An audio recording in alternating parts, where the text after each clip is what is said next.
Hey guys, today we are at Robin's Library Time. Today I am going to teach you about robotics. So before going to robotics topic, we are going to have a few words on artificial intelligence.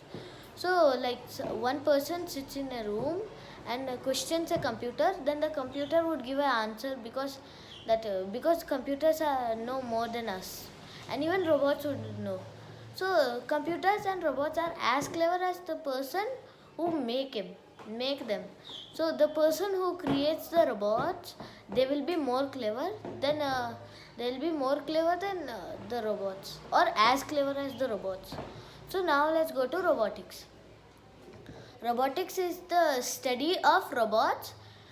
Like, we can make any robots if we know robotics. So if we don't know robotics, then what's the use of building a robot? So then, now let me say about the parts of robots. So robots have many parts like speaker, then it has legs, then it has chest, then it has moving limbs, then it has sonar sensors. It has all these parts and four microphones also, and camera. So let me say about in detail about them.